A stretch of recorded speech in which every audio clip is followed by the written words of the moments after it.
So Ryan, We're back again, Ed. aye, second episode. I think we need to apologise to everybody for the crappy audio last week, though. So we've changed was setting. Yeah, We're in my kitchen. trying something different. If you didn't know, it was Ryan's shrine. Stop looking at the camera. Yeah, but they want to see the Nah, shrine. no, that's for you, isn't it? Yeah, sorry, this is really like a look how amazing I am type of thing. But it was better than looking at all the crap behind it. It was the best I could do with a short space of time, but yeah, That's good, doesn't it? Got to be memories. flaunting my achievements.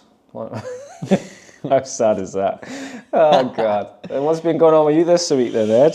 Or the last 2 weeks since we last filmed? Not a lot really. I've been quiet. I've not been as busy as what you've been. Busy doing nothing though. I haven't really been racing very much. No, but you rode a winner in the week. Yeah, I rode a winner the other day. Yeah. So that was good. Yeah, I've got Brian Hughes to thank for that. I should plug him on this because he got me the ride. Yeah. Oh, did he? Yeah, but he told me the day before he got me a ride, and that I'd be due him more rides because of it. Oh, right, that's how it works. And because it won, I'm now due him like 50 rides. That's how it seems to work. So, I'm very thankful. Nice horse, and it was nice to get one because I haven't had one for a while. I'm not even going to ask. When did you last have one? I don't know, I've lost count. Yeah, of days. But no, it's been busy. Certainly, spending all my time at Sandy's at the moment, just trying to get things moving along. Go through the motions. Getting the horses out, trying to get. But this is the problem at the moment. The weather's not playing game. It's either too soft or too hard, or well, it was like that at Newcastle. You meant to have a busy day at Newcastle, weren't you? Yeah. And for the yard that I work for, and yet nothing hardly ran. No, it was an easy day for me though, because you get half fees. I got four half fees for lying on the couch, sitting at home, not even watching the racing. So it's just difficult, isn't it? It must be hard for owners and trainers to frustrating. Trainers firstly to try and make a plan for a horse and tell the owners that they're going, and the owners think they're going, and then next thing they can't run, and it must be frustrating because not all owners would understand that side of it as well. Like you can't run a horse on the wrong ground because you can. On a much much smaller scale, like we've got pointers and they've wanted soft ground, and everywhere you look, it's good to soft, or it's drying out, or by the time you get there, it's drying out. So it's frustrating as well. It makes it difficult to make a plan. It really does. So no, it's a tricky one, very tricky. But yeah, other than that, we haven't been doing a hell of a lot. Before the last video, we were meant to have dedicated hero run at Kelso. Yeah. He was running the grade 2, and the silly horse got himself cast the night before. Which is not ideal. So you want to explain what that is? Well, no, I was just going to ask you to elaborate. So basically, he either got down for a roll or lie down in his stable, and he's basically banged himself whilst he got up, or they half get stuck, don't they? They can get stuck. I mean, we didn't see that he was stuck, but when they pull out in the morning with a big joint or a cut out of the stable, you assume that that's what's happened. I had a bit of a bash. And he was only just a little touch lame, but you just can't risk it, especially not with a good horse. No. So he stayed in his box. So it was There's always another day for them, isn't there? Yeah, but I was rather pissed off sitting at home watching the Kelso's best meeting of the year, and I was sat at home on the couch watching it. It was quite frustrating. So watching it, what did you make of some of the better races? Like the Premier Chase was probably the earliest. Yeah, Premier Chase was the first one. I think they got everyone. The Dan Skelton camp got very excited about Grey Dawning winning, and I didn't find it very impressive. I think Iroko was there for a Grand National prep, so he wouldn't have been necessarily 100% fit, absolutely. No, they'll have used that as a prep run. It's a prep run. Historically, it's always been a prep run for a lot of Grand National horses. So it wasn't like Grey Dawning won by 10 lengths hard on the bridle. I thought he made quite hard work of it. So for them to be confidently say, "Oh, he's back," was maybe especially from the projectile route he was on last year. Yeah, winning at Cheltenham and thinking he might be a Gold Cup horse. Yeah. Which to swerve Cheltenham completely and come to Kelso was a big I move, would agree. I think he'll end up a Gold Cup horse, but he had such a hard race in the Betfair Chase. It takes a bit of coming back from. And the one thing that Will had done is got his confidence back, and he's not had too hard a time. No, because at Ascot it kind of didn't go to plan for him, did it? No, not at all. not at all. But it's probably quite soon after his Betfair chase. Yeah, exactly. It come up quick. And then the big hurdle race. Big hurdle Craig race. backing it up again. Go on, Craigie boy. In the Morebattle. I should say we've had a bit of a disaster. Yeah. See, we're just not a big enough podcast yet, guys. So come on, like and subscribe. We did ask Craig to come on. Yeah, we asked Craig. He was busy, and we were going to have Paul Robson on, and he had an emergency. But they will be on at some point. Yeah, we will be on. And persistence is the key. Yeah, we'll keep asking. Well, people will get fed up and just listen to our nonsense. So we need a guest to really just make it a bit better. So I mean, if Brian Hughes came on, it would help us. Would it? Oh, I don't know. He was quizzing me about the podcast in Newcastle. Did he say he was going to come on? Did he? Well, he said if we pay him enough. Oh God. You'll have to give him 100 rides instead. I'll have to give him 100 rides. Yeah, I'll just give him a cup of tea. No, yeah, we will. We'll get going. We'll get more people on. But yeah, honestly, everyone I spoke to before Kelso said, "Oh, what do you think of a cracking Rhapsody?" I was like, I'd love to see him win, but I said I can't see it. It looked a hot race on paper, like better than last year certainly. And geez, didn't he do it well? Like really well.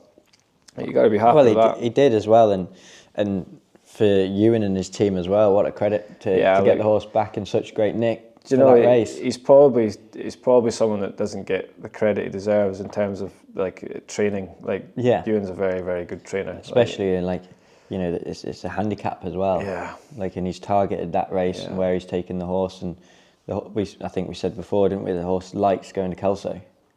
It's very good on Kelso. I don't think it travels well, so obviously it's handy just travelling half an hour down the road. So. Well, it's fine going for a 100-grand race around Kelso, isn't it? Isn't it? It'd be alright if it wins that every year. But, no, a really impressive performance. It was delighted to see. Delighted to see. Yeah. It's always good when you send the English back down without them stealing the prize money. So no, it's really good. It's good for the local, isn't it? Like especially in the borders as well, and Ewan only being borders based and Craig. Yeah. So it's good. Yeah, makes it a hell of a lot better. Anything else going on? No, I suppose just the big elephant in the room, isn't it? Trying to sit here and sound excited, and what big elephant? Well, Cheltenham around the corner. I'm not sure that's an elephant in the room. Well, is it? It's going to happen. Cheltenham's happening, whether we like it or not. But we've just been discussing that. Neither of us really care about Cheltenham. Yeah, sure, it's not what the viewers want to hear, but like we're both going to be up here anyway. We're both going to be up here. I haven't been to Cheltenham for years now, actually. And the last time you rode a winner at Cheltenham, they wouldn't even want to come and watch you anyway. Nobody was there. That was different.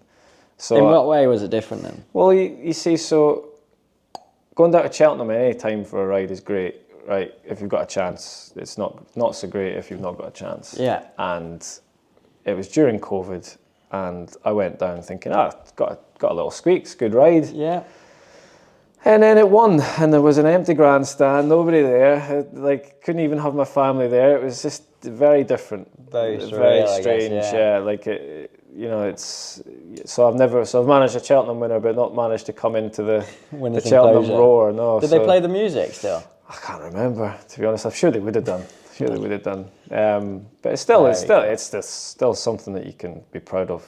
It still happened, but exactly, and probably, arguably, more people watched it because they'd all be watching it, sat at home watching it on the telly rather than being there. But yeah, it was a bit of a anticlimax. Bit of an anticlimax. Story of my life. Who said who? No, I'm not going to mention any names. Just said that. Oh dear God! Well, what do we want to do? We want to pick a horse each day. Yeah, we'll pick a horse each day. What's the obvious one? The first day, Constitution Hill. Well, you'd love to be riding him, wouldn't you? Oh my God! Like what you'd give to ride that horse. Like he is a freak, absolute freak, and I love all the debates that have been going on about if Brighter Days Ahead will beat him and all this. I can't see it. I'm sorry, I can't see it. The one take I take from it as well is like how good a job has Nicky Henderson and his team done. Yeah. I mean, look, we all saw the gallop that was public, and everyone wrote him off. Yeah, a lot of people wrote him off for the Champion Hurdle, and to turn around that form a credit to Nicky Henderson and his staff. And the problems that he has had, like it's not like he's been with problems, and just to get him over everything over the past couple of years is just it's some performance. And to swerve the champion hurdle last year as well, and then get him back, like you say, the problems he's had it's no credit, and you just love to be on him, wouldn't you? Yeah, I'd love a shot. So Nico, if you're listening, if you don't want to ride him, I mean, Nicky Henderson will say, Ed, who? Yeah, well, no, it would be amazing. But there's plenty. Actually, obviously it's Cheltenham, but there's lots of good horses running on the first day. But there is. Yeah, but we're not going to delve into every race because quite honestly I'll get bored. And we're not a Cheltenham preview. We're not a Cheltenham preview either. No, I get asked to do a Cheltenham preview. I say no. I can't sit there and talk about all these horses. I actually just get jealous. I'd rather be riding them. More interested in going to Hexham on Thursday. Yeah. Well, how many rides you got on Hexham on Thursday? 4 or 5. Have you? Yeah. God. I know. I'll be busy. Yeah, I think I've only got 2 or 3 maybe. So yeah, you're doing better than me. Depending on whether they run or not, back to the weather and stuff. But yeah, I'm down for a few. Yeah. So Constitution wins the champion hurdle. Yeah, for me, he does all day. Yeah. And who wins the champion chase on the Wednesday? John Bond. You think he does? I do think he does. I think the depth of the race, there's not as much depth to it as in recent years, and I just think I think he's set out for this race. Yeah, and he's been very good this year. Yeah, I mean, look, he won the Slur Chase, didn't he? And once again, he's in a master craftsman's hands. I can't. The only horse I genuinely can see changing that is Energumene, but I know he's beat him already. But like that would be the only. And he's trained by another genius. Yeah, so that for me would be the only chance John Bond's got of getting beat. I can't see anything else in there that's actually good enough to beat him. To beat him. So yeah. So I think the ground will play in his favour as well. Yeah. Yeah, I guess he's mostly been running on soft ground this year, and we know he's better on better ground. Yeah, and it doesn't matter if someone goes off a gallop in front, he'll settle, he'll switch off, he'll jump. Yeah, and I think it's hard to get. It's another thing that Nico's very good at. He's very good at getting them jumping. Yeah. That goes a long way in a 2-mile champion chase when you're going a million miles an hour. Every jump, yeah. If you miss a jump in the champion chase, that's your race over. So. Well, that's what happened the other year, wasn't it? With El Fabiolo. Was it, Mr. Knowledgeable? I think so. And then everyone's going to tell me how wrong I was going to say, you better get this right now. I'm sure he did, didn't he? I think so. I'm not sure. Yeah. The producer's nodding at me, so I must be right. What does he know? It's the Thursday, Paddy Power Stairs. Stairs. What are you going for? Is this where you go, what's running in the stairs? What's in there? There's a 3-mile hurdle at Hexham on Thursday. Is that's what I was looking at. We'll be at Hexham. We'll not be worried about what's going on. But look, Tiapu, is that how you say it? Tiapu, yeah. It has to be. Again, it's quite a weak race. Irish horses really. Again. Like I know. I'm looking through them, saying I'd give anything to ride most of them, but if we're talking about who's actually going to win, that extra bit, I can't. Has to. I mean, will Langer Dan run in the World Hurdle? I guess he has to. Like he'd carry too heavy a weight in the Cold Cup. And what do you think? Do you think if they've got him set up for the spring? Langer Dan will win. You think Langer Dan win? I'd love him to win. You want to go? Yeah. I'd love him to see him win. Yeah. Harry Skelton's #1 fan. Is that what you're thinking? Yeah. Don't get jealous now. It's all right. It's all right. I can share that. I can share that. That's fine. If you want to love Harry Skelton, that's all right. Yeah. Well, it's fine. It's fine. I think. Come on, is he going to win or not? On his form of this season, no. Nah. But he's always done that every year. And then he's turned up at the bloody festival and hacked up. Yeah, but I mean, like, neither you or me know what he's going like at home. And no, but I like... So, he could be going bad as what they say. When he did it last year and then, what was it? Was he third in the Grade 1 at Aintree or second? Yeah, only just beat. That was a cracking run. Like if he did that again at Cheltenham this year, he wouldn't be far away. No, and like you know yourself, like maybe he is just a horse like that, but when some horses benefit when they get the sun on their back, and they do just change a little bit and come into themselves. Rower's Encore, exactly the same. Was it? Crap all winter. And as soon as he got the sun on his back, he was bit better a different ground, horse. bit of heat in his body. Yeah. So I completely understand that, but I mean, Languedan hasn't run any sort of race at all this year, so it'd be difficult to make a case for him. But it'd be great to see. It'd be great to see. There'd be people calling him for everything if he went and won the world. Do you know what? He probably should have won a conditional, a Martin Pipe race as well. Yeah. Do you know which was the only horse that beat him in the Martin Pipe when he finished second? Go on then. Galloping Deschamps. There you go. Bloody hell. He finished second behind Galloping Deschamps. It's not bad form, is it? No, it's not. Bad form. Imagine if he was 2 or 3 hands bigger and would jump a fence. Yeah, exactly. Well, that brings you on to the next one, the Friday. Gold Cup, big race. I mean, is there any point in mentioning anything else? I won't even go through it. It's No. Galloping Deschamps wins, and if he wins, that's his 3rd Gold Cup. And does he make him better than best mate? 100%.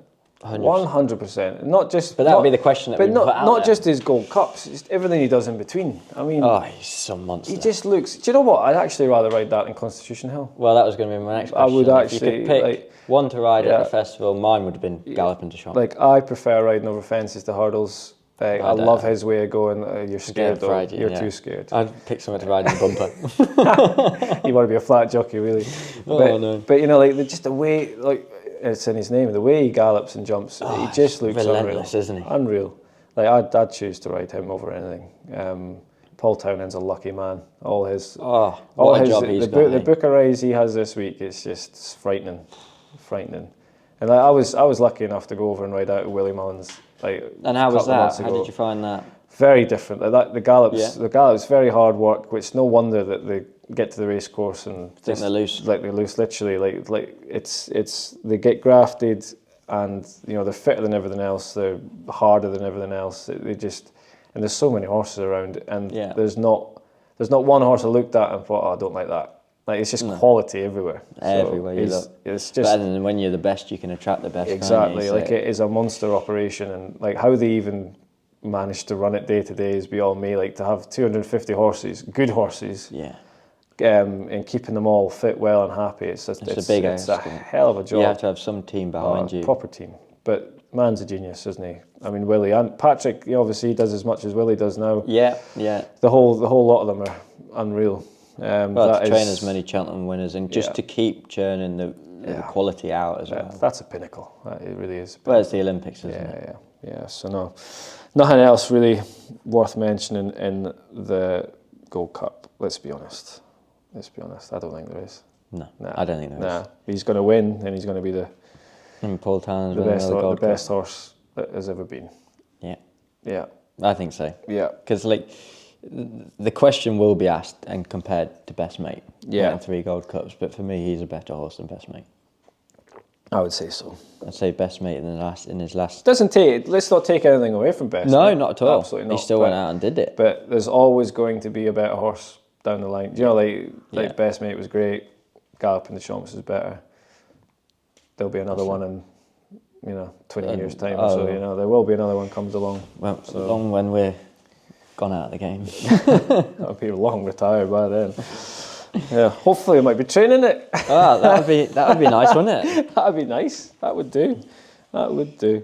Oh well, that's Cheltenham pretty much wrapped up. So I hope. Hang on, just a disclaimer here. I hope no one's watching this going, "Oh, I'll get some Cheltenham tips." No. That's not what we're about. All right. Definitely don't follow our tips. We can't. I couldn't tip you a winner at Hexham, never mind at Cheltenham. So especially if you watch the last episode, the horses we tipped up for the Morebattle never ran. Yeah, exactly. The one I tipped up. Oh, you did? No, you tipped the Emmett Mullins one, didn't you? Yeah, and then the other horse that I tipped, David Pipes, went and won down at Newbury instead the same day. If they'd kept an eye on it, then maybe we would have seen that. But so, yeah, no, what did I tip? Was Eagle, isn't it? And he didn't even. He's gone back on the flat now, I think. Yeah. So. Well, I don't blame him. The prize money they can pick up on the flat compared to. It's a lot better. Yeah, if you go and win some. I think I looked through some of its form, and I looked through, and you could see the prize money as well, and it won like 11 grand in a flat race, and it's 2 hurdle races before that. A combination of about £6,000. That was it. Tragic. And that's the comparison of the jump money compared to flat money. Yeah. So let's kick off about that. Right. I could talk about that all day. Yeah. You have apologies. No, actually, not apologies to ARC and whoever else. But the prize money is ridiculous. Oh, they don't put it back into racing. Hexham, right? Hexham do not have a jump race for basically under 10 grand. No. That's how it should be. And it's a credit to Hexham. They're an independent the racecourse, and they have the prize money done themselves. And you have, like, say, Arc as an example, who own a load of racecourses. They're raking the money in and paying none of it back to the owners. And all they want to do is lower field sizes and split. Yeah, Just split more races so they get more money from the TV. Yeah. Like, it's not sustainable. No. So how can you try and entice an owner into the sport and say, oh, you're going to spend 30 grand a year on your training fees, you're going to buy a horse for 30, 40 grand, and then you're going to win 2 or 3 grand maybe if you're lucky? Yeah. Why would they do it? You wouldn't. Logic would tell you, right, if that's the case, I'm going to buy a flat horse. Yeah. And the amount of money in flat racing is completely different. And obviously... and there's less risk. Yeah, you come into it as an owner, you know you're not going to make money out of it. No. But prize money just goes a long way to even just paying for some of the training fees. Well, you've got something coming back in. Yeah, even if you're paying your entry fees and exactly. it's covering your jockey, it makes, especially to some of these smaller trainers or owners that only have like 1 or 2 or permit trainers, they rely on getting that little bit of prize money just to cover huge pay for their day. Yeah, huge difference. That's what I call it. Look, he didn't even turn that off. My bad. No, you never know. Someone might need me, but it's brutal. Might be Nicky Hent. No, check. Nicky, sorry, I'll phone you back. No, it's brutal, and it's something that needs to be done. And the only people that can sort out the BHA by saying to the racecourses, no, you have to have a minimum level of prize money. And they do. Don't get me wrong. They have a minimum level of prize money, but it's way below where it should be. Yeah, and they're not interested in that side of it, unfortunately. The BHA. And as you say, like if they want jump racing to flourish and continue, there has to be more prize money, and the fixture list has to be better, because that's the next thing. Like, well, it is. Especially when we're up north, we haven't got access to that many race courses. See, trying to find races for horses. Oh, it's a nightmare. And then especially when they're putting the wrong going description. Exactly. And then you miss one, and then there's not another one for a month. Or, it's very, very difficult, and things need to change. So, not sure what we're going to do about it, but we can sit here and complain about it. Yeah, I'm good at that. I'm really good at complaining about stuff and not actually doing anything about it. Well, that's it. Well, it takes, hopefully, if a few voices start speaking about it, something might happen. Well, you say that. It's getting a few voices all clubbed together. There's a lot of pretty loud voices banging the same drum, but yet nothing seems to happen. No. The race courses and the BHA seem to have a hell of a lot of control, and nothing ever changes. Quite honestly, my opinion of the BHA is it should be blown up, started again.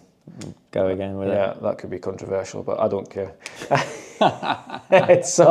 It just seems that all the decisions that come out of there just seem to be like so unrelatable to racing. Like it's like someone's in charge that doesn't understand horses or the sport. Yeah, you want to make a decision for racing, why don't you go out and work in the industry for a while and see what it actually needs, instead of just making a decision and be like, yeah, that's what we'll do. That'll make us more money, or that'll make the race But that's all they're bothered about. Yeah, like if they don't start supporting the owners and trainers better, there's going to be none left. It's as simple as that. Well, that's it.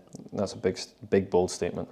Big bold statement. Oh yeah, you want to tell us why you got a black eye? I want to know why somebody punched you. They didn't. I told you this earlier. I was playing football. But you're really rubbish at football. Well, no, then this is going to make me look even worse. I had butted the floor, all right? I haven't even got a cool story behind it. All self-inflicted. No one tackled you. No one did anything. No, it was Tyson Fury was in the local, and I thought, give him one, and that's all. He only got a wee scratch on me. So well, he couldn't catch you. You were too sharp. Too fast. I was like Muhammad Ali. I'm sure he was really scared. Stung like a bee, and I floated like a butterfly. Is that what it is? I'm sure that's what it is. Yeah. Could you embarrass yourself there, mate? Probably. It's the other way around, if not.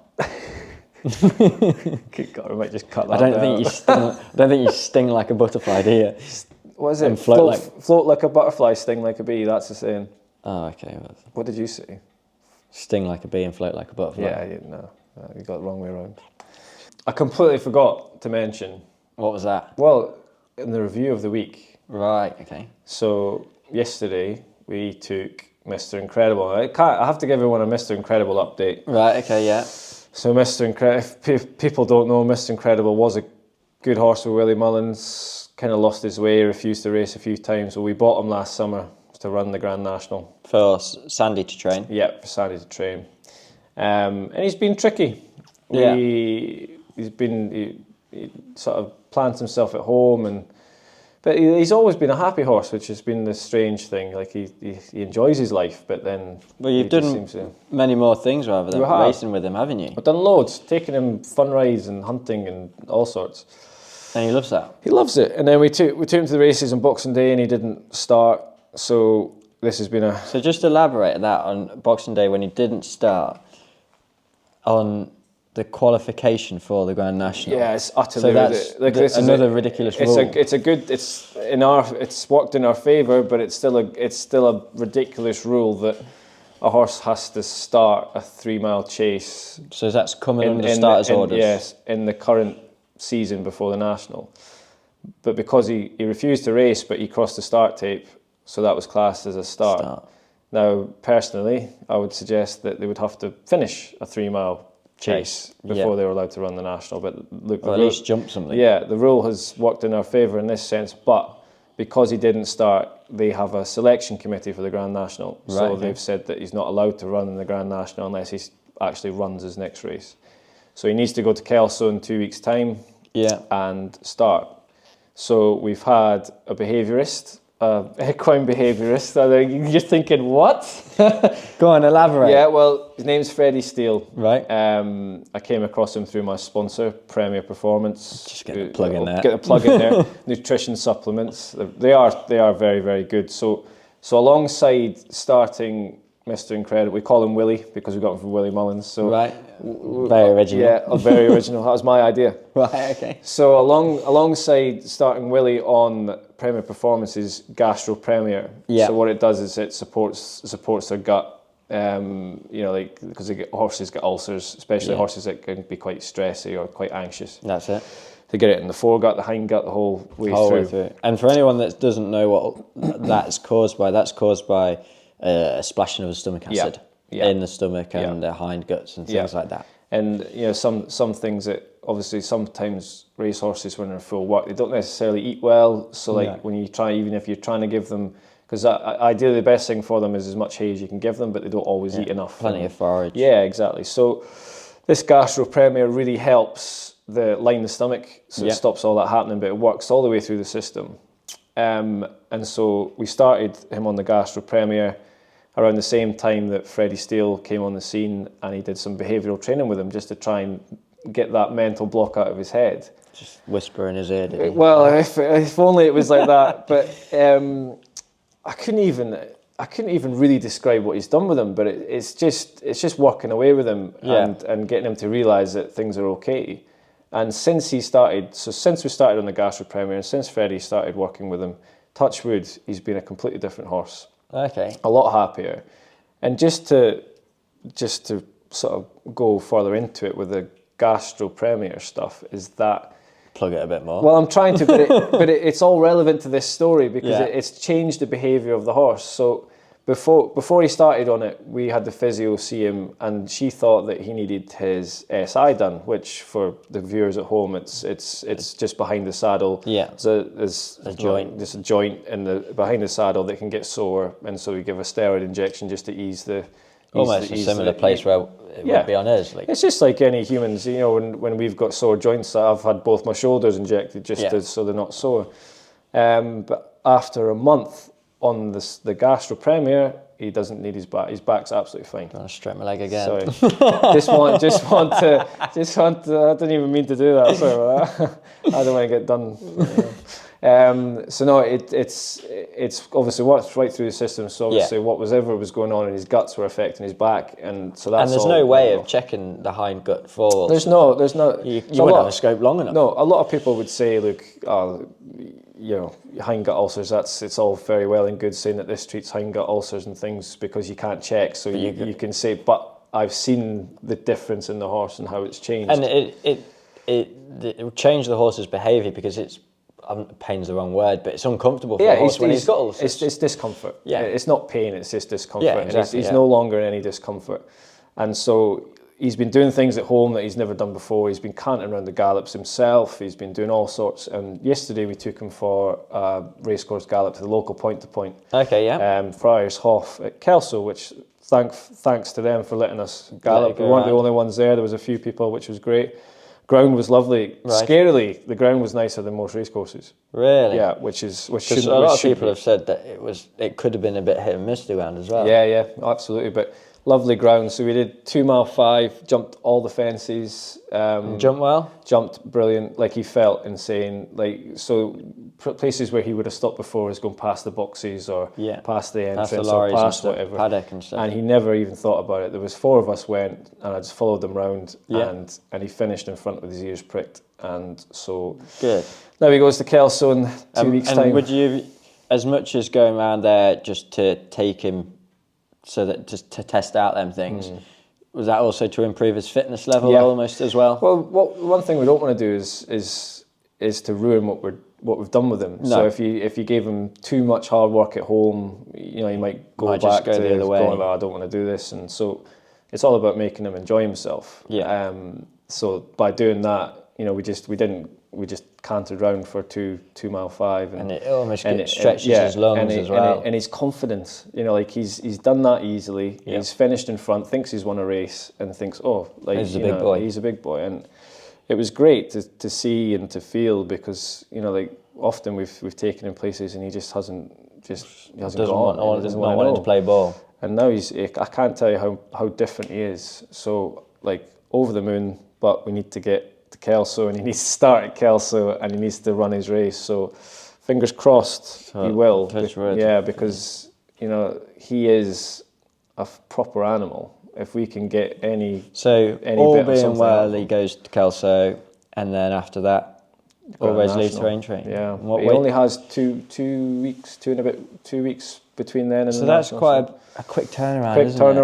Quick turnaround. And that's, I suppose, another thing with the fixture list. Your arms are tied a little bit where to run as well. Well, it's literally so, because we didn't think he was going to be fit enough to run, and we could have gone for the Premier Chase against Grey Dawning, but he wasn't going to be fit enough for that. Right. So then, of course, we missed that, and then the only other option, aside from travelling down to God knows where, is Kelso 2 weeks before. And it's a big gamble to travel to God knows where. Yeah. Well, if he doesn't start, it's for the horse as well. At least at Kelso, it's on your doorstep, and if it doesn't go to plan, you've not wasted. But the less the horse has to travel, the better. Like, he's a great traveller. Don't get me wrong. It's not like he gets stressed. He's travelled all over the world. But it just keeps the whole thing relaxed, and he's just going down the road, so it's a lot better for him. But limited options. You could almost ride him here. That's that close to Sanders, isn't it? You could, it's only along the road. Yeah, exactly. So now we'll see what happens. Well, that's good. So a lot did happen then this week. Yeah, more than we thought. Yeah, I just forget. Right. So, yes, this is the time of the podcast where we try see and how do something. clever we are, because I'm not very good at racing knowledge, to be honest. I kind of just worry about what I'm doing myself, never about everybody else is doing. Well, this was planned for a guest as well, wasn't it? Yeah, it was. Yeah, but we're going to wing it, just like we have done first episode. We're winging everything here. Exactly. Yeah, let's be honest. So the producer's got a little. He's got the questions, but you did the questions. You're going to know all the answers. Yeah, but I can't remember them. Well, that doesn't. I can remember a few of them, but I can't remember all of them. Right. Okay. Come on then. Let's go. Who won more times at the festival between Koto Star and Altior? Oh, you got to press it hard. I don't. Altior. Correct. This is really rubbish. I don't like this. It's because you didn't press the big red thing hard enough. Yeah, he's losing. Any games, Ryan's always the same. I don't want to play. Yeah. One time we were playing Cards Against Humanity, and I'm not playing. Next thing, he got a funny card. Well, he took off then. Yeah, as soon as I started collected winning, all the cards then. Yeah. It's like in a race. I'm not winning, I just give up. How many consecutive mares hurdles did Kvega win at the festival? 6. Correct. Who is the only trainer to win Champion Hurdle, Champion Chase and Gold Cup in the same year? We did talk about this off air. Yeah, and I still don't know the answer. Henry de Bromhead. Correct. Go on, you can have an extra point if you can name the horses. Honeysuckle. Ah, so now he remembers that one. He couldn't remember that one off camera. Manila. What was it? Was it Manila Indo? No. Captain Guinness. Yeah, but then the Grand National. It was Manila something. Trump, not Manila Trump. What the hell was it called? Not Manila Trump. That one the Hunter changed. You know what? Yeah, but you know what I'm trying to say. It was the green and gold, wasn't Yeah. it? JP's. I'm sure it was Rachel Manila Black. something, wasn't it? Yeah. What? Huh? Pretty sure No. I swear, with the maroon with the gold. No. No. It was JP's colours. God, and you're meant to be a racing fan. Just trying to tell us tips he was. I can't remember. We'll have to Google it. We just have to get Rachel Blackmore on the phone and see. Yeah, I'll just ring her up now, shall I? Oh, go on, Matt Chapman would. Yes, he would, yeah. I ain't no Matt Chapman. I've got much better hair than he does. That's debatable, isn't it? Right, next. Can you name me the only horse to win the Gold Cup and Grand National in the same year? No. What year was this? Oh, you can't, no. What was the answer? Give up. Yeah. Golden Miller? Okay. Golden Miller. Miller. It's Golden Golden Miller. That's well before my time. Yeah, and me. Oh well. We're not doing very well. Which is the only horse to win multiple Coral Cups? I know that one. Go on, superfan. Langadan. I love you, Harry. I think that was the only reason we found that question. The Cheltenham Gold Cup, Betfair Chase, and what other race makes up the British Triple Crown? Go on. King George. Oh, he was quick on that one. Would you rather ride in a Betfair Chase or King George? King George. I've ridden the Betfair Chase. Where did you ride in that? Bells Hill. Bells Hill. See. No good though. No good. Which jockey has won a record 5 Triumph Hurdles? Oh, God, I've no idea. I can't spell his last name. But You can say it, surely. I can say it, yeah, Well, but you don't have to spell. I'm not asking you to write it down. well, you're not going to have a guess I've first? no idea. You're not going to have a guess? No idea. Barry Geraghty. Okay. How can you not spell his name? I can't spell a lot of things. Okay, fair enough. That's why we're doing this. Yeah, exactly. That's why you wrote the notes. He spelled it Gerithy. Barry. Geraghty. I knew it was. It's okay. Sorry, Barry. It's okay, yeah. How many times did Tiger Roll win the cross-country chase? 3. He's nodding. Are you taking note? Like, who's winning? Ed. Oh, yes. You're just guessing. I think that's Ed fair. is clearly winning. That's got like 3 questions right. No, he's had Langerdan. Oh, yeah. Langadan. I wouldn't forget that one. Altior. Yeah, I mean, he did write the questions, so I mean, that's not fair. But I can't remember them. I No, generally... yeah. I'd have Of remembered course. Golden Miller if I could remember them. You just slyly giving one away just so I don't think that you know the answers. Right, come on, what's next? See, you know. That's exactly what's happening here. I've been stitched up. You're throwing your dummy at the pram because you're losing. No, I wouldn't do that. I wouldn't do that. No, I wouldn't spit I'll play a game. I wouldn't spit a dummy out for losing. No, that's not me. No, That doesn't sound like me at all. Right, No. come on, hurry up. What's the next one? How many Cheltenham Festival winners to date has Billy Mullins trained? 105. I actually can't remember. It's around there. He had 100 last year, didn't he? Broke the 100. 101. 103. We were the same distance out, weren't Yeah. we? That's a joke. I remember it was a big thing when he broke the 100, wasn't it? That's some feat, man, isn't it? train 100 Cheltenham Festival winners. I mean, That'll never be matched. nah. I mean, you haven't started training yet, so... That'll not be matched. Not be matched. Ever. They're getting into a different generation now after they... Well, maybe Patrick will take over and do it. Well, you never know. Yeah, right. Go on. Did you win champion trainer last year? Yeah, in both countries, yeah. Yeah, well, he won. And you got the 100. Just by having basically winners at Cheltenham Festival. And won the National and Which the Gold helped. Cup and everything else. Basically. How many festival winners did Ruby Walsh ride? 59.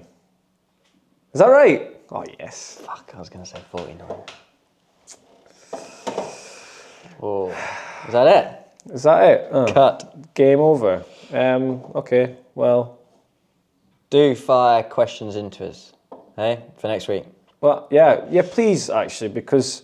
we Questions that you want to know about things, whether yeah. it be the weighing room or what goes on behind the scenes a little bit more. Yeah, or just ask us why we're such losers on a podcast.